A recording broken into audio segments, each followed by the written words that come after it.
tu secundaria y luego llevaste tus estudios de Derecho y Filosofía en Costa Rica, te trasladas a Guatemala, donde culminas tu licenciatura en Derecho. Realizaste tus estudios de posgrado y especialización en la Universidad de San Carlos de Guatemala y en la Universidad Politécnica de Cataluña, España. ¿Estuviste en Barcelona? ¿Estudiaste allá? No, es un servicio, es una maestría en línea que proporciona la Universidad Politécnica. Oh, qué bien, qué bien. Ok, entonces ingresaste a la orden en el año de 1988, habiendo servido como secretario de la Junta Administrativa de la logia Sama, una logia preciosa que tienen ustedes. Me encanta esa logia. Es muy espaciosa, tienen espacio por todos lados, ¿no? Una cosa impresionante. Sí, Tienen hasta un patio interno, tienen cocinas, tienen de todo ustedes. Lo único que no tienen es parqueo, pero bueno, lo demás está muy bueno.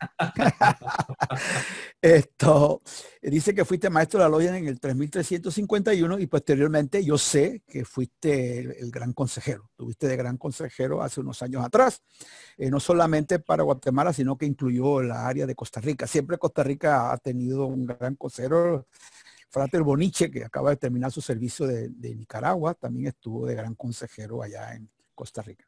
Ahora tenemos al Frater Edwin de gran consejero. Bueno, Sergio, no te quito más tiempo. La membresía está desesperada y deseosa por escuchar tu ruta, a ver si llegamos y no nos perdemos en el camino. Y cuando termine, yo voy a estar aquí. Dedicamos aproximadamente unos 30 minutos de preguntas y respuestas al final y yo voy a estar ahí con Alberto apoyándote en ese segmento. Y gracias por tu apoyo, gracias por tu dedicación y la verdad que te lo agradecemos mucho. Estuve en la conferencia que diste allá en Logia Sama, eres un excelente expositor, así que te felicito. Nos vemos al final.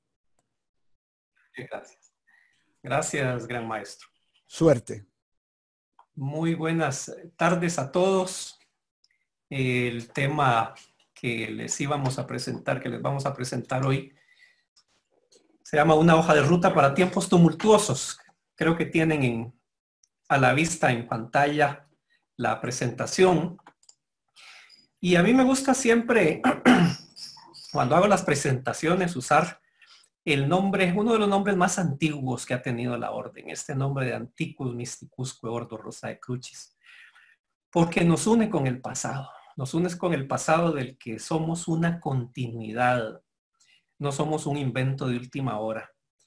Y en esta charla pues vamos a hablar de estos tiempos difíciles que estamos viviendo todos y buscar esa hoja de ruta que la Orden Rosacruz siempre nos ha dado.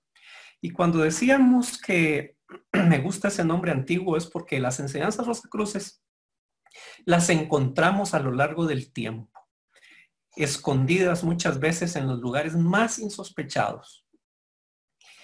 Y además esas enseñanzas se difunden de acuerdo a las distintas culturas, así se acomodan a esas formas de manifestación. Simultáneamente también tenemos que reconocer que en muchas ocasiones se esconden a través de símbolos.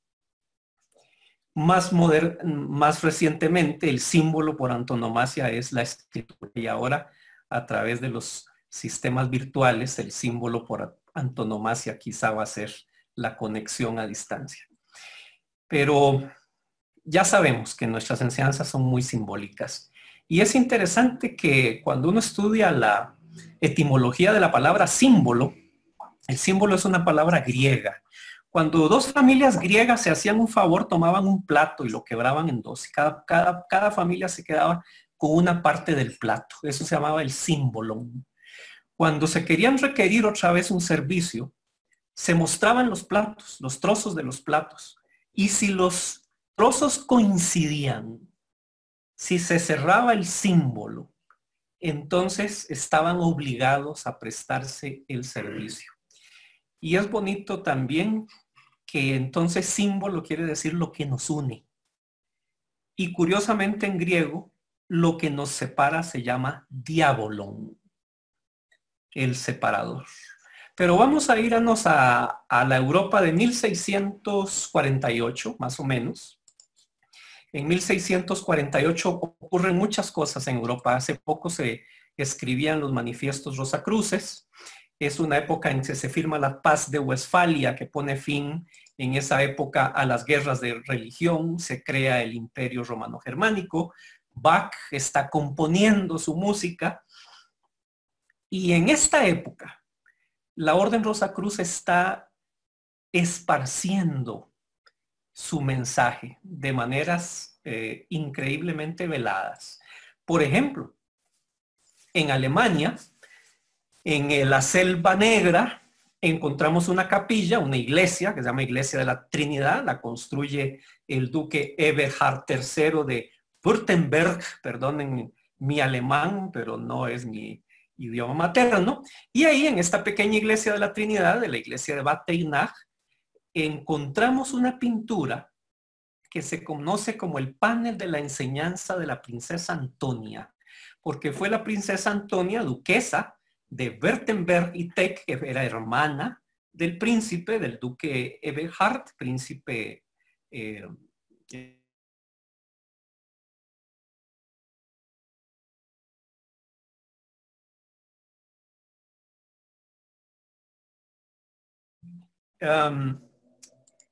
aquí vemos la pintura. Muchas personas se acercan a verla. Una pintura aparentemente de simbología religiosa, pero si nos atendemos al retablo central de esta pintura, si esa pintura se mira detenidamente, lo que vamos a encontrar es esto. Y aquí están escondidas muchas enseñanzas que de 1640, esta iglesia se hizo como en 1650 y algo, 60 y algo. A la fecha vamos a encontrar cómo se perpetúan y cómo continúa el mensaje. Aquí vemos ya una hoja de ruta. Vemos que en la base hay un jardín de rosas. Eso tiene toda su simbología, los estudiantes rosacruces lo entenderán. Y hay una persona en el umbral. Esa persona, vestida de verde, el color de la esperanza, es precisamente la duquesa Antonia.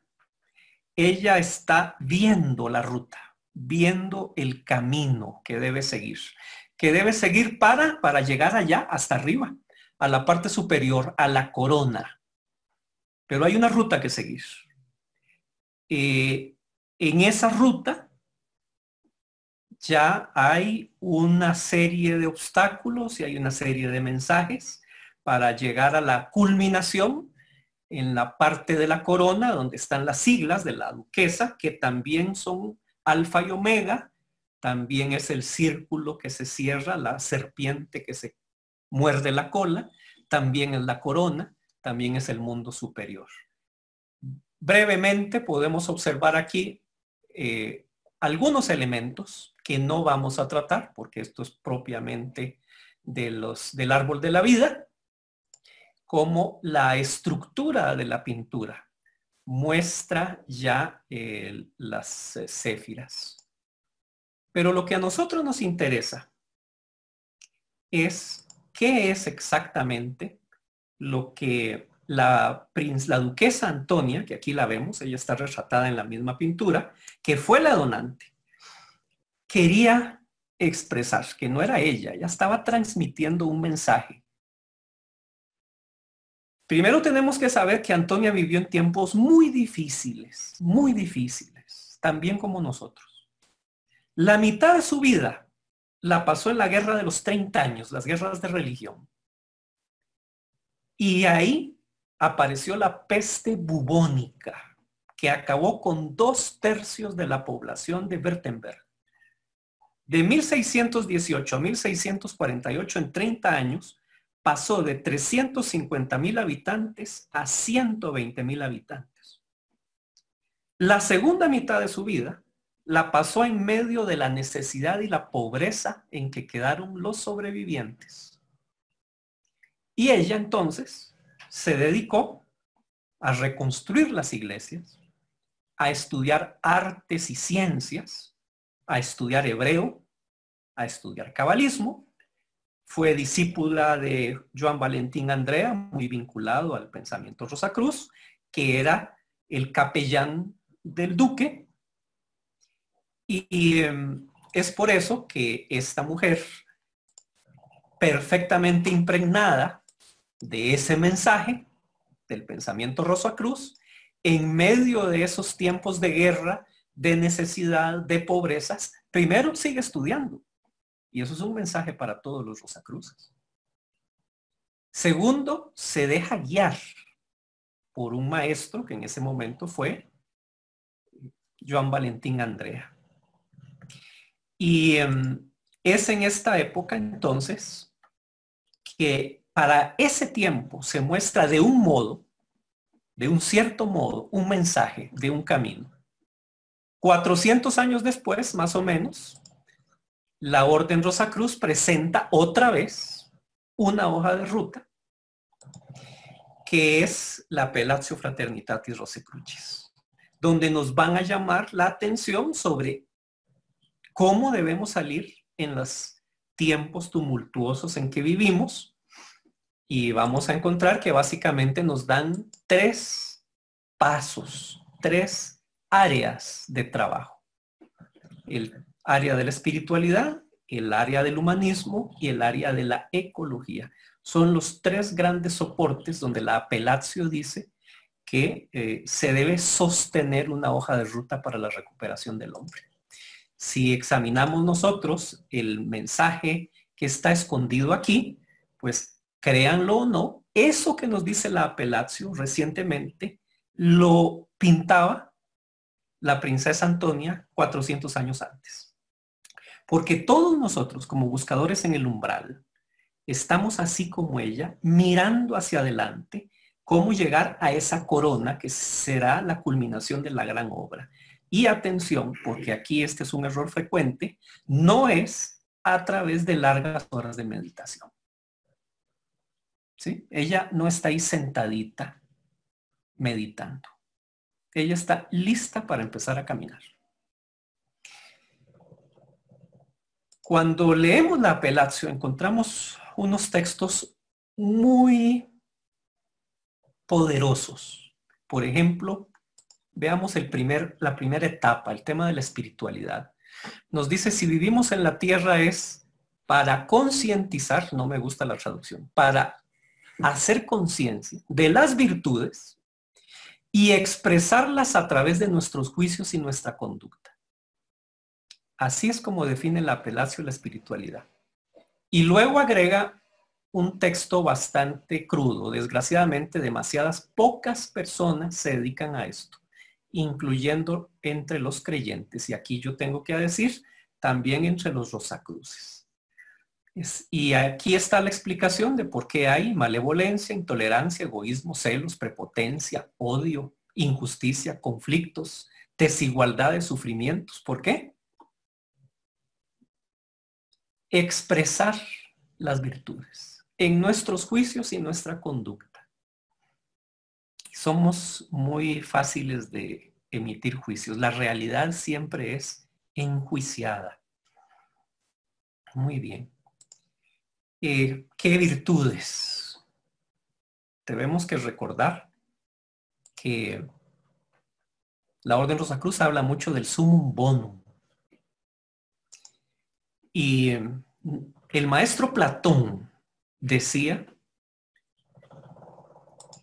que el sumo bien, que esto, el sumum bonum, lo encontramos constantemente en las monografías Rosacruces, se alcanza por la contemplación, mediada por la reminiscencia y la dialéctica, que se auxilia de una vida virtuosa.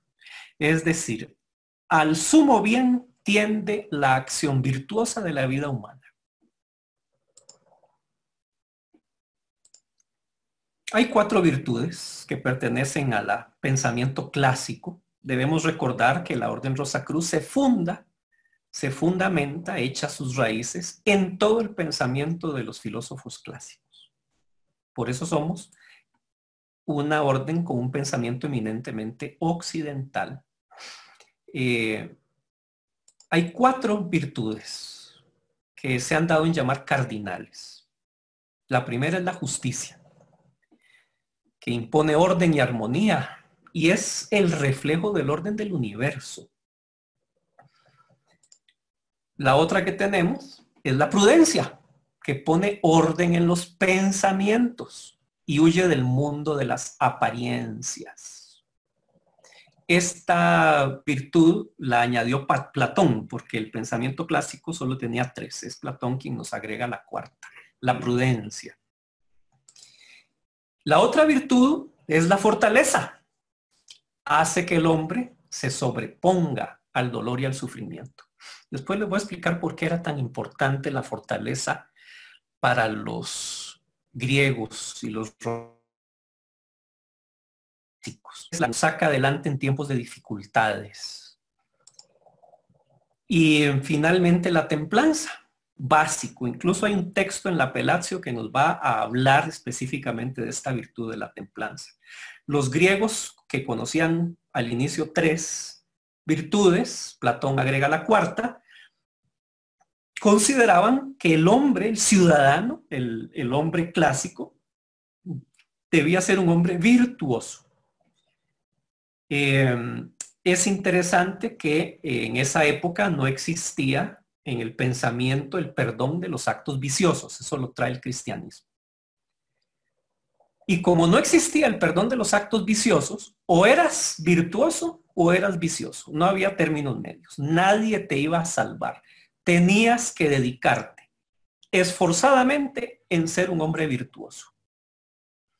Es en la República, por cierto, que Platón añade la virtud de la prudencia. Pero entonces los ciudadanos de la Grecia clásica y de la Roma clásica, que no tenían una historia relativa a una salvación y a un perdón de los pecados, lo único que tenían por delante era o vivían virtuosamente o vivían viciosamente. No había opciones. Cuando Platón desarrolla las virtudes sobre las que se construye el ciudadano, nos habla de estas 4, diciéndonos que la virtud fundante es la justicia, y la justicia arranca del axioma conócete a ti mismo. Solo quien se conoce a sí mismo sabe qué puede exigirse a sí mismo, darse a sí mismo, pedirse a sí mismo. Es la virtud fundante. Sin justicia no hay otras virtudes. Luego viene la prudencia, que él agrega, que la prudencia calcula, la prudencia ve el todo. La fortaleza preserva el todo y la templanza sirve al todo. La templanza, como vemos aquí, responde a los apetitos y será importantísimo cuando veamos el tema de la ecología. La justicia como virtud fundante, como la virtud que surge del conocimiento de uno mismo, es el dar a cada uno lo que le corresponde. Y entonces ahí el pensamiento griego clásico nos dice, bueno, para ser justo, tengo que examinar qué le doy y cómo trato a mis hijos, a mis trabajadores, a mis vecinos. Hago favoritismos, engaño, cómo me trato a mí mismo, cómo trato a los demás. ¿Qué es lo que el otro puede esperar de mí? ¿Puede esperar ciertamente lo que yo dije? La justicia es virtud fundante de las demás virtudes.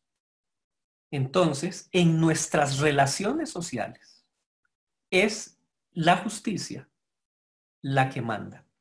En ese dar a cada uno lo que le corresponde, sea el cónyuge, sean los hijos, sean los suegros, sean los trabajadores, sean los impuestos que toca pagar al Estado. Esta es la virtud de la justicia. La siguiente virtud que nos insiste Platón, y es importantísima en los tiempos de dificultad, la fortaleza. La fortaleza, que es la fuerza de ánimo a la adversidad y que es la que nos permite salir de las noches oscuras. Y la noche oscura hoy, el día de hoy es una noche oscura planetaria. Es una noche oscura para el género humano. Y obviamente la fortaleza es la que nos lleva a salir adelante en estos tiempos de dificultad. Sobre todo examinando qué lecciones aprendemos de estos tiempos de dificultad. ¿Por qué era importante para los griegos y romanos clásicos de donde se nutre la filosofía Rosacruz? La fortaleza. Miren, aquí hay un tema teológico. Si ustedes ven a los dioses griegos y romanos, esos dioses eran un desastre. Uno no les podía pedir un favor porque les salían con cualquier broma. El rey Midas, acá muriendo de hambre, lo que quería era oro, pues todo lo que toques es oro. Lo peor, quizá que un dios se enamorara, porque ese pobre humano era convertido finalmente en otra cosa. Entonces, a los dioses no les podían pedir nada. Y si no podías acudir al dios, ¿qué quedaba? Pues solo quedabas tú mismo. Solo tú podías enfrentar la situación. No podías acudir a la divinidad. Y por eso, para el pensamiento romano, era tan importante la virtud de la fortaleza, y para el pensamiento griego. Era: de la noche oscura salgo yo. No tengo posibilidades de pedir auxilio a un mundo superior. Y el tema de la templanza, que es precisamente todo lo contrario a la sociedad de consumo. La Apellatio tiene un párrafo muy intenso sobre la moderación, sobre la sobriedad, que es básicamente el abuso de los bienes, el exceso de los bienes. La templanza es lo que decían los filósofos clásicos: in medio virtus, la virtud está al medio. Se dice que en el templo de Apolo había dos axiomas. El primero era: conócete a ti mismo. Y el segundo: nada en exceso. Y nada en exceso es nada, ni lo bueno ni lo malo. El justo medio. ¿Y por qué la templanza, que es la sobriedad y la moderación, está tan íntimamente ligada con la ecología?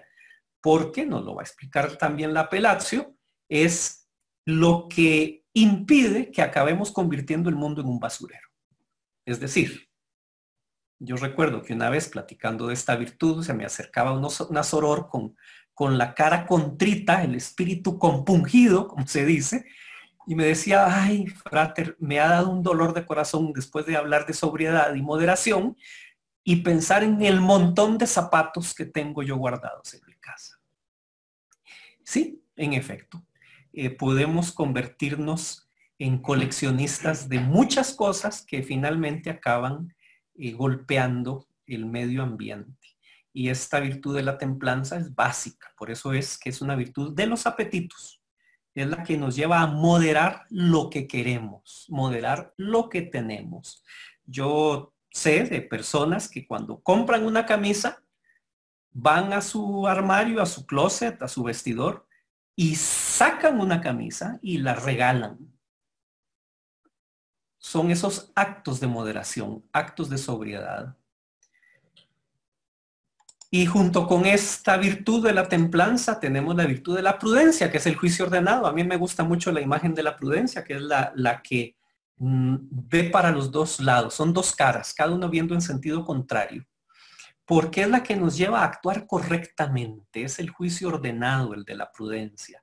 Es la que nos lleva a reflexionar, a no irnos de bruces en las cosas que se nos ofrecen en la vida. Es la que modera palabras y acciones, incluso la prudencia, ¿verdad? No hay que ser imprudente para hablar. Y en la Apellatio, por ejemplo, cuando nos habla específicamente de la ecología, pues de lo que nos estás hablando es de la templanza. Este es un párrafo bastante grande que dice, nos habla de que en el actual estado de las cosas hay que romper con este modelo. Sobreproducción, sobreconsumo. Dice, los problemas ambientales que vamos a enfrentar van a acrecentarse y agravarse. En el actual estado de cosas nos queda esperar que se rompa con este modelo. Y yo no sé cuántos Rosacruces todavía seguimos pidiendo bolsas plásticas en los supermercados, por ejemplo. Y lo sustituyan por un sistema que asocia economía y ecología. Nos dice la Apelacio, es una útil lección para toda la humanidad. De hecho, la industria de la moda es una de las más contaminantes. Creo que es la segunda más contaminante. Bien. Cuando nos habla la Apelacio de la ecología, dice: más que nunca se hace urgente reinstaurar la terna que está en el origen de las tradiciones esotéricas. Debemos adoptar esta terna: humanidad, naturaleza y divinidad. Esa terna está aquí. El mundo superior es la divinidad, el mundo inferior es la humanidad, por eso es que está ahí el Cristo, que es el verbo encarnado, hecho carne en el mundo inferior. Y lo más interesante es que esta terna también está presente la naturaleza.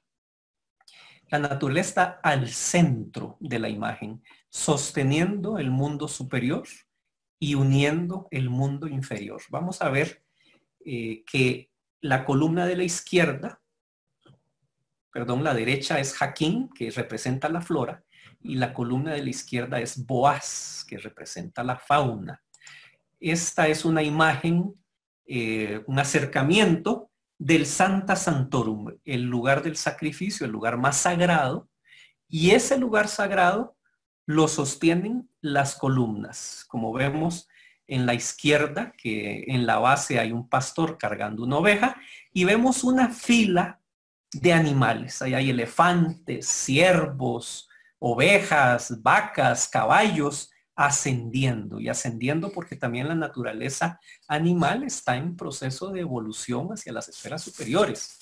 Y en la columna de la derecha estamos viendo guirnaldas de frutos, y la base es a dos hombres cargando entre dos, porque es un ramo de uvas gigante, recordando la historia bíblica de cuando entran los hebreos a la tierra prometida. Y entonces toda la columna de la derecha son guirnaldas de frutos.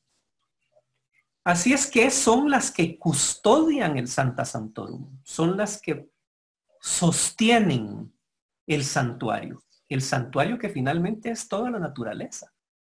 Toda la naturaleza es el santuario. Por eso es que en la pintura está esto tan delicadamente representado. Bien, tenemos aquí ahora esa continuidad que yo les decía, porque cuando la Orden Rosacruz nos habla en la Apelacio de reinstaurar la terna que sostiene las escuelas esotéricas, nos está hablando también de esta terna que ya estaba representada en una pintura escondida en una pequeña iglesia en la Selva Negra alemana. Eso también nos muestra esa continuidad que tienen las enseñanzas. El mundo superior, que es la divinidad, donde debemos buscar la espiritualidad. El mundo medio, que es la naturaleza, que se busca a través de la ecología. Y el mundo inferior, que es la humanidad, donde lo que buscamos es el humanismo. Y cuando hablamos de humanismo, tenemos que hablar de las diferencias, dice la Apelacio, entre los humanos son solo apariencias. Y esto a veces nos cuesta mucho entenderlo. Son solo apariencias. En el transcurso de la historia, los hombres han sabido demostrar su inteligencia, su sensibilidad, y han probado que son capaces de solidaridad y de hermandad. De hecho, como especies, sobrevivimos solamente porque fuimos solidarios. Somos los más indefensos de la naturaleza, pero la solidaridad es la que nos hizo triunfar como especie. Y el humanismo, a veces a mí me gusta verlo representado en esta piedad, la piedad de Miguel Ángel, donde vemos la humanidad sufriente. Pero me impresionó mucho más recientemente ver un recuerdo del humanismo en lo que se llama la piedad 2020 o la piedad del coronavirus también. Es una obra hermosísima, una pintura hermosísima, que nos recuerda además un mensaje del Maestro Jesús, cuando nos dice: lo que le hayas hecho a cualquiera de mis hermanos más pequeños, a mí me lo has hecho. Ese es el principio del humanismo. Por eso decimos, y por eso nos señala la Pelacio, que todas las diferencias son finalmente apariencias. Y así lo dice el Maestro Jesús: lo que les haces a ellos, a mí me lo haces. Porque finalmente somos uno. Nos encontramos en la unidad del ser. Y esto no es nuevo. Otra vez nos vamos a 400 años atrás, donde podemos leer las reglas iniciales de la Orden Rosacruz, que recordarán, quizá eran 6 reglas, y están escritas ahí en la Fama Fraternitatis. La pueden consultar ustedes en cualquier momento, es un texto pequeño. ¿Y qué dice la Fama Fraternitatis? Que todos los Rosacruces, lo primero que deben hacer, dice, su pacto era el siguiente: primero, que ninguno de ellos profesara ninguna otra cosa que el cuidado de los enfermos, y esto gratis. Todos los Rosacruces finalmente se convierten en sanadores. Esta es la primera de las reglas tradicionales. ¿Y qué sanamos? Sanamos el individualismo, sanamos la soledad, la necesidad. Eso nos lleva al AMRA. Yo recuerdo, les voy a contar, cuando yo era jovencito y recibía material de la Gran Logia Suprema en ese momento de California, y yo era menor de edad. Me llegó el momento en que me dijeron: bueno, si quieres ser Rosacruz tienes que ser mayor de edad. Les escribí: no soy mayor de edad, ¿qué debo hacer? Bueno, tienes que tener la autorización de tus padres o tutores. Así es que fui con mis tutores y les dije: ¿qué son los Rosacruces? Así como quien no sabía nada. Y me dijeron: bueno, los Rosacruces es gente que hace el bien. ¿Cómo? ¿Cómo es eso de que hacen bien? Sí, me dicen. Cuando ven a alguien en necesidad, le dejan un sobrecito con dinero. A mí me pareció maravilloso. Entonces dije: entonces, ¿me dan permiso para hacer Rosacruz? No, no te damos permiso. Cuando seas mayor de edad, haz lo que quieras. Ahorita no. Y ese sobrecito, después recordé que era el AMRA. Después me lo enseñaron cuando entré a la Orden Rosacruz. Esa AMRA es parte de la actividad nuestra como sanadores de la necesidad, como sanadores de la soledad. Y ahora que estamos en estos tiempos de tantísima necesidad, es el momento de que el AMRA sea cada vez más extendida. Que cuando vayamos de compras agreguemos otra bolsita de arroz, quizá para el jardinero, para el recolector de basura, para la personal de limpieza. Esas personas que no sabemos cómo les está yendo, pues tenemos que comprar algo para sanar la necesidad en la medida de lo que podamos. Así es que tenemos en las instrucciones Rosacruces 3 grandes temas de trabajo que son la ruta de estos tiempos tumultuosos: la espiritualidad a través de la práctica de las virtudes, 4; el humanismo a través de la solidaridad; y la ecología. Si no podemos hacer mucho, podemos vivir la templanza en el consumo para no convertir el planeta en un verdadero basurero. Con esto termino. Muchas gracias y creo que queda nuestro muy venerable gran maestro a cargo. Y aquí estamos. Excelente exposición. Sergio, te felicito. Muy agradecido. De verdad que es bueno ver desde la perspectiva que se ven estas enseñanzas, porque definitivamente no todos les vemos el mismo ángulo y uno aprende de los demás. Como te decía, vamos a hacer una pequeña sesión, un foro ahí de preguntas y respuestas, del cual Alberto nos va a apoyar leyendo las preguntas para que sea más fácil, pues se van moviendo y se pierden de la pantalla. Entonces yo voy a estar aquí, detrás de la cortina, y cualquier cosa, pues puedo intervenir. Adelante, Alberto. Gracias, gran maestro. Frater Sergio, ¿me escucha bien? Perfectamente, Alberto, gracias. Bueno, voy a ir leyendo aquí ya de las preguntas que nos llegan. Dice, Boaz es el personaje bíblico que se casó con la nuera de una viuda. ¿Cuál es el significado del nombre de esa columna? Bueno, lo que pasa es que Boaz, para ser más específicos, era el nombre de una de las dos columnas del templo de Salomón. Entonces,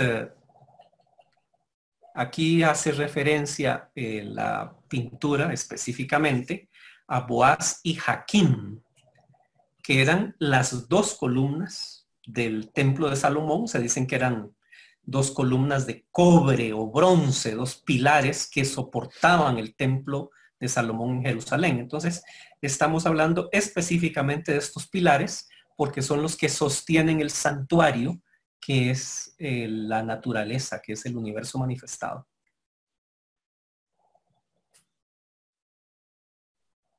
Ok, tengo una pregunta. ¿Qué es el apelatio? La apelatio es un documento público publicado por la Orden Rosacruz. La pueden buscar en el sitio web de la Gran Logia, la pueden buscar en internet, es fácil de descargar en PDF, es un documento completamente público, hermosísimo, que yo recomiendo a quien no lo haya leído, que lo lea, Appelatio Fraternitatis Rosicrucis, para que lo tenga accesible y lo pueda leer cuantas veces tenga oportunidad.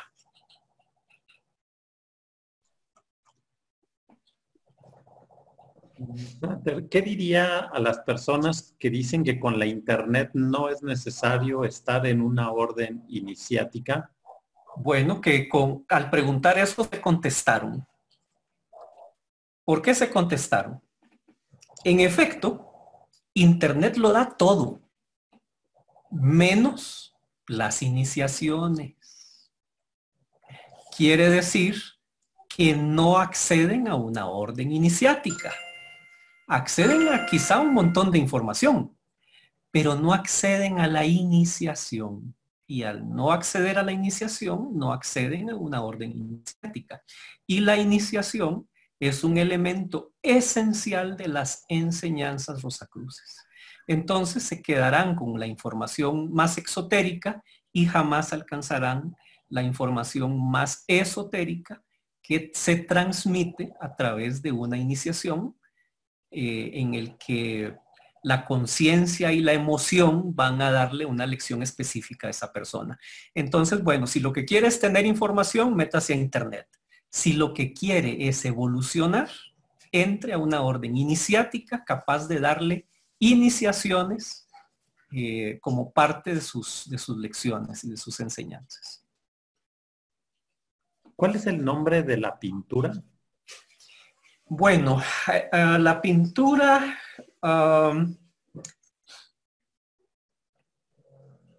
se conoce como la pintura de las enseñanzas de la duquesa Antonia en español. Tengo por ahí, pero tendría que consultar. Hay un nombre en inglés y el nombre correcto en alemán, pero con que busquen la pintura de las enseñanzas de la duquesa Antonia, seguramente la van a encontrar. Y hay muchísimas imágenes en internet de esa pintura. De hecho, yo la conocí gracias a un muy querido frater de Logia Sama, que visitando Alemania, una persona de la Gran Logia Alemana le dijo, vente, vamos a ir a ver un lugar interesante. Y cuando llegaron a la iglesita y estaban viendo la pintura, se les acercó el párroco y les dijo, ¿y ustedes vienen por qué? Ah, es que somos Rosacruces. Ah, perfecto. Entonces la van a entender mejor que la mayoría de la gente que viene.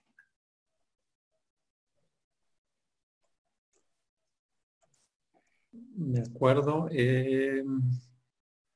Querido Frater, ¿cómo desarrollar la templanza ante gente que nos rodea llena de envidias y malos deseos hacia uno? Bueno, es que la templanza es la moderación en lo que tenemos, en lo que comemos, en lo que bebemos, y para eso no necesitamos la opinión de nadie. Si yo, en la medida en que yo me autolimite, porque la templanza es esa sobriedad o moderación. Como dice el dicho, ande yo caliente, ríase la gente. Las virtudes son personales. ¿Qué hace o qué dice la gente? Nos sobra. Es una lección de moderación que damos los que nos esforzamos en vivir la sobriedad, que va a llevar como impacto el respeto a la ecología, a no consumir lo innecesario, a tener lo que necesitamos para vivir con sobriedad, y de esa manera ayudamos al planeta a no hacerlo un basurero. Frater, el servicio, ayudar a los demás, es de gran ayuda en la evolución del alma personalidad. Es esencial. El que no sirve en sus dos sentidos. El que no presta un servicio no sirve para nada. Les voy a contar algo, no quiero herir sus sensibilidades religiosas. ¿Cómo es el juicio final en el Evangelio? Nos dice que el Maestro Jesús vendrá y pondrá unos a la derecha y otros a la izquierda. Y dentro de los de la derecha les dice, vengan benditos, y los de la izquierda váyanse al fuego eterno. Y los de la izquierda dicen, pero Maestro, en tu nombre expulsamos demonios y en tu nombre hicimos milagros. Y él responde, apártense de mí, hacedores de la maldad. Impresionante. Y ellos dicen, ¿y por qué? ¿Por qué nos tiras al fuego si hicimos todo esto? Porque me viste hambriento, no me diste de comer sediento, no me diste beber desnudo, no me vestiste enfermo, no me visitaste, en la cárcel no me fuiste a ver. ¿Y cuándo? Cuando se lo hiciste a los hermanos más pequeños. Por eso es que esa piedad del coronavirus me impresiona a mí tanto. Porque finalmente es el servicio el que nos permite crecer. El que no sirve, no sirve. Buenas tardes, felicitaciones al Frater Sergio por tan interesante exposición. En la construcción de un mundo más humano, desechando el modelo consumista, nos llevaría a vernos como que estaríamos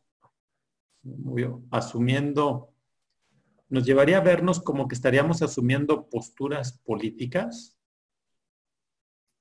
Bueno, es que el problema es que toda actividad es humana, es una actividad política.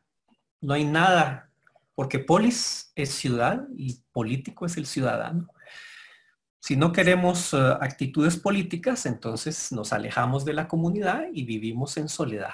Pero todo lo que hagamos tiene un impacto político, ciertamente, y no hay que temerlo. Una de las cosas más hermosas que nos enseña el cuarto grado de los filósofos, cuando estudiamos al maestro Platón, Platón no solo escribe la República de cómo es la ciudad perfecta, él va y se involucra en un proyecto político.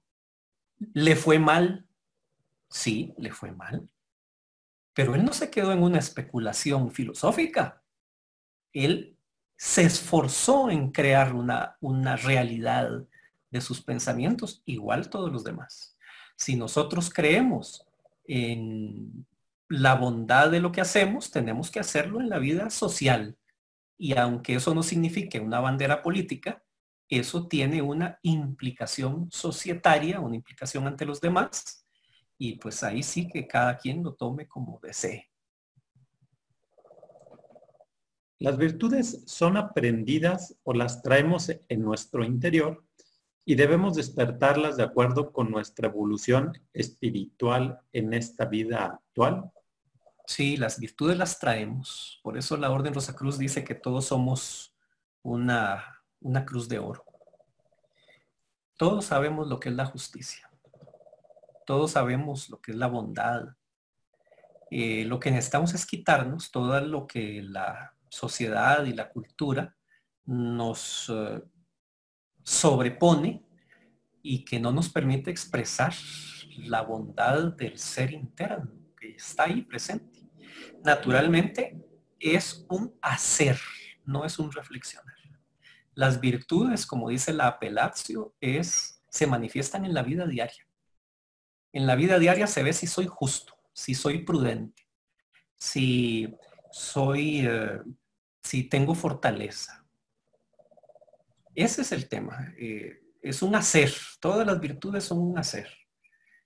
Entonces, si bien las tenemos, también las manifestamos y para eso también hay que estudiar a veces un poquito.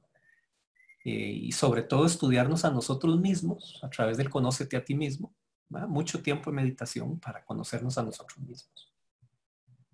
De hecho, era la pregunta que le iba a hacer. ¿Cómo conocerse a sí mismo?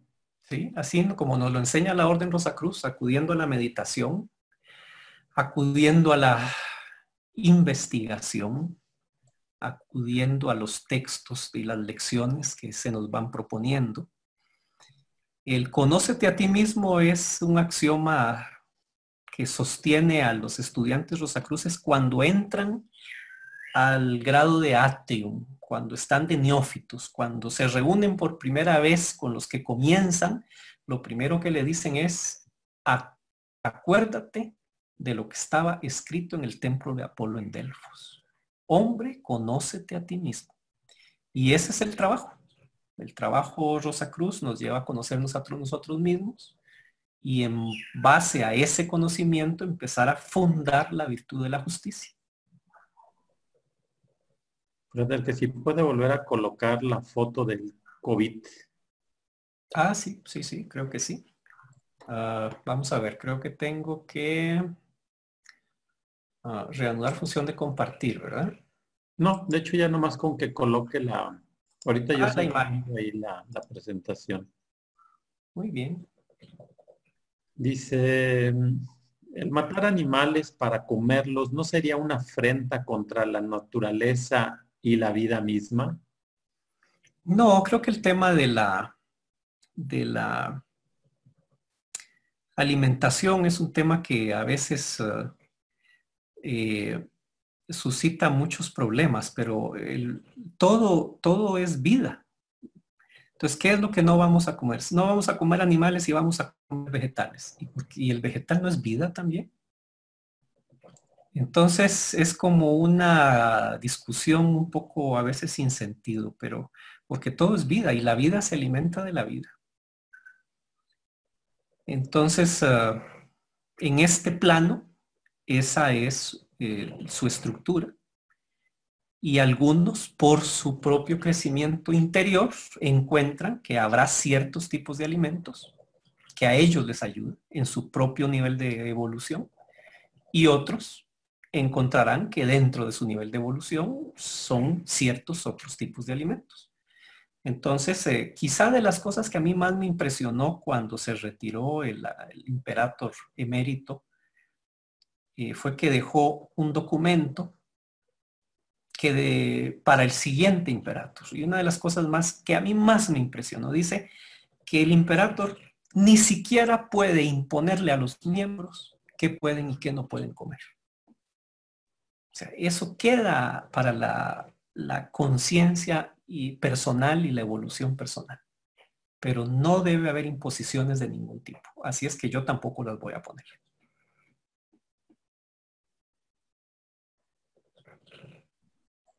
De acuerdo, dice, excelente exposición, Frater. ¿En qué idiomas se escriben originalmente los manifiestos rosacruces contemporáneos? Bueno, están en todos los idiomas porque todas las grandes logias los publican en sus idiomas. Los de hace 400 años, empezando con la Fama Fraternitatis, estaban en latín.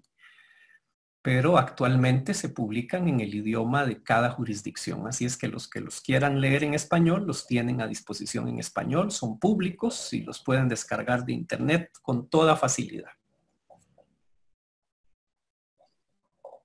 Bueno, esto es solamente un comentario que dice, felicidades, magnífica presentación.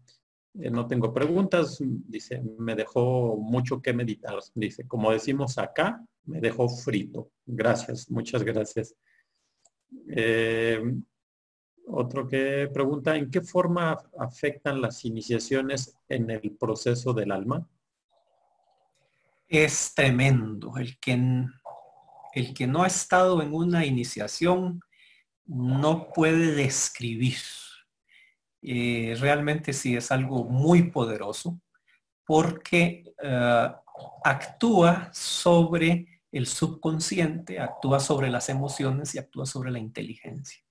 Y entonces la enseñanza de la iniciación es personal.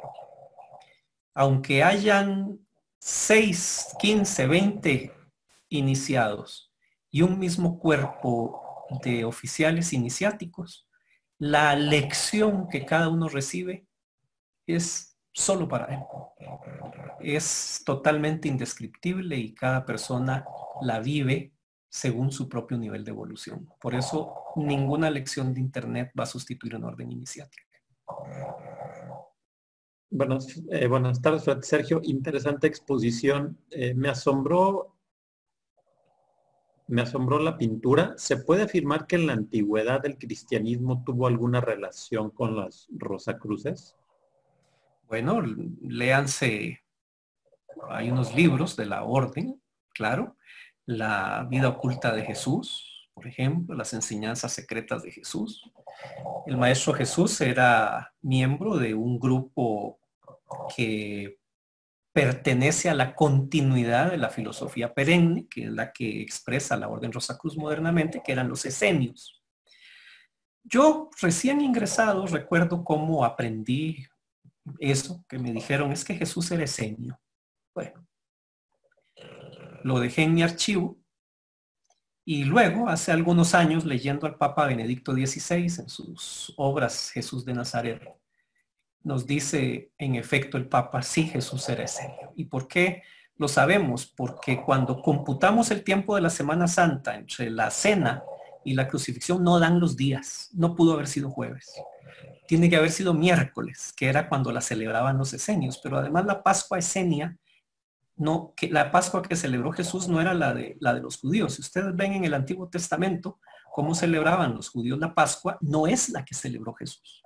Ellos celebraban con un cabrito asado, taca, no, y el Maestro Jesús no hizo nada de eso, porque él celebraba una Pascua esenia. Y los esenios forman parte, sí, de la tradición y del pensamiento que recoge actualmente la Orden Rosacruz, y les recomiendo esos dos libros, las enseñanzas secretas de Jesús, por ejemplo, y la vida oculta de Jesús. Son dos obras preciosas disponibles al público también por la Orden Rosacruz. Podemos decir que los graves problemas que tenemos en la actualidad, los seres humanos, vienen dados básicamente por el no conocernos a nosotros mismos, el no tomar en consideración que somos en esencia seres espirituales, seres de luz y no solo seres físicos. Sí, aunque discrepo un poquito. Ciertamente vienen porque no nos reconocemos como somos, pero tampoco somos solo seres espirituales, ¿sí? Somos seres humanos. Y como seres humanos, somos espíritu y materia. Y por eso es tan importante el respeto a la ecología, porque es el santuario en el que se mueve la materia, se mueve la corporalidad. Y el espíritu necesita, para expresar las virtudes del cuerpo, de la materia. Entonces, sí le doy la razón en la primera parte. Los problemas son que no nos reconocemos como la realidad que somos. Y le agrego que esa realidad es de un alma en un cuerpo. Así es, no un cuerpo con un alma, sino un alma en un cuerpo. Respetado Frater, en la pintura también se ha visto el árbol de la vida. ¿Cuál es su simbolismo?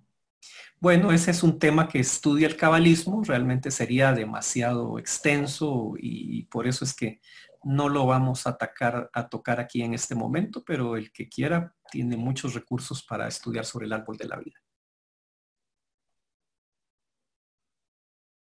Frater, buena tarde. ¿Qué significa misticismo en palabras fáciles de comprender?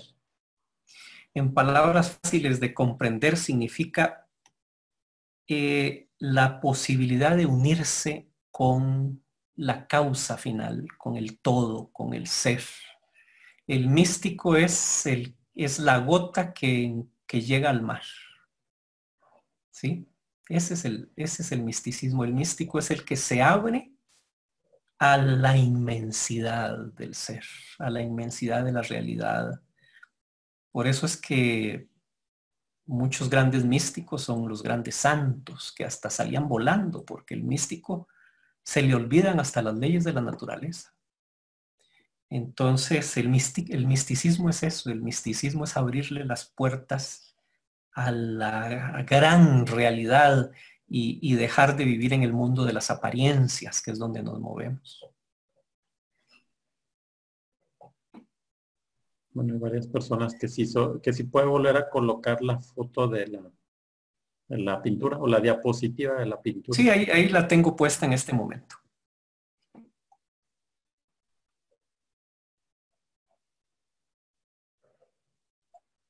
Dice, en la pintura donde aparece el maestro Jesús y la duquesa en el portal, ¿representa el maestro del camino?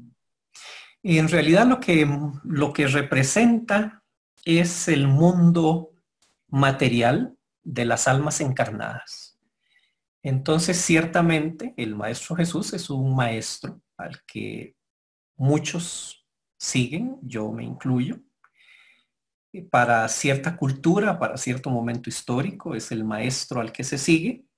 Y en esa cultura y en ese momento histórico, el mensaje de él es el volcarse al hermano que sufre. Y por eso es que la orden nos recuerda el humanismo. El humanismo es eso, es estar pendiente del otro, de las necesidades del otro y hacer los esfuerzos por sanar al otro. Por eso la orden finalmente lo primero que pidió a sus miembros fue sean médicos gratuitos, sean sanadores de las necesidades del otro. La fortaleza, ¿cómo se sostiene después de haber pasado por una prueba de salud muy fuerte? A través de voluntad, de convicción, pero sobre todo de voluntad. La voluntad es la que nos saca adelante en las dificultades, porque es saber que finalmente solo contamos con nuestros recursos y de quienes nos rodeen y quieran apoyarnos y ayudarnos. Eso es la fortaleza. Y estas son épocas de grandes fortaleza, de que se requiere mucha fortaleza y transmitir a los demás fortaleza, ¿verdad? Que no nos vean vencidos, como escribía un gran poeta, no te sientas esclavo ni a un esclavo trémulo de pavor, siéntete bravo y arremete feroz, llama al herido. Así, es momento de fortalezas porque la gente tiene necesidad de ver en el otro la fortaleza también.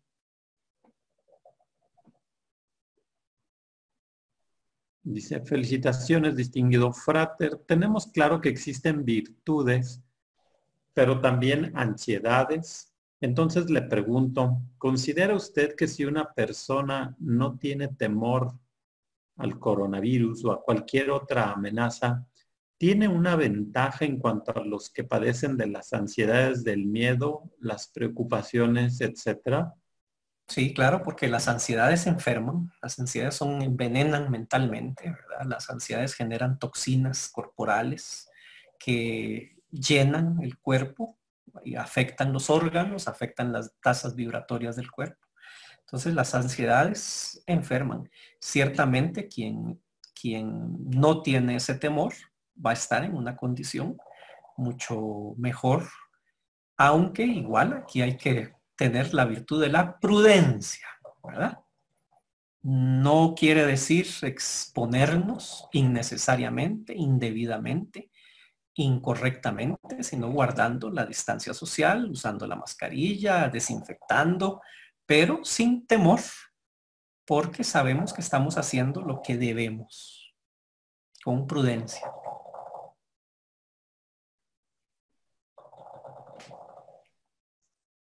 Ok, dice, buenas tardes, ¿podría haber la posibilidad de que un ser humano no sea bueno en su interior? Pues ese no sería humano. Los seres humanos, para ser humanos, y de hecho toda la creación tiene, pero especialmente en el hombre, tiene una chispa divina, que es la que le hace ser humano. Y esa chispa divina, esa alma, esa conciencia, es la que nos hace ser humanos. Cuando dice el Génesis que el Creador sopló en el hombre y lo hizo un alma viviente, cuando lo hizo humano, es porque había ese hálito de él, ese espíritu. En griego, neuma, aliento. Por eso somos humanos, porque tenemos ese aliento divino. Y entonces no hay hombre que sea totalmente malo. Hasta los hombres más malos llegan a felicitar a su mamá el día del cumpleaños.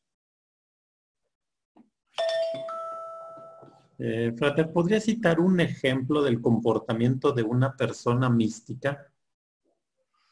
Bueno, hay muchos y además depende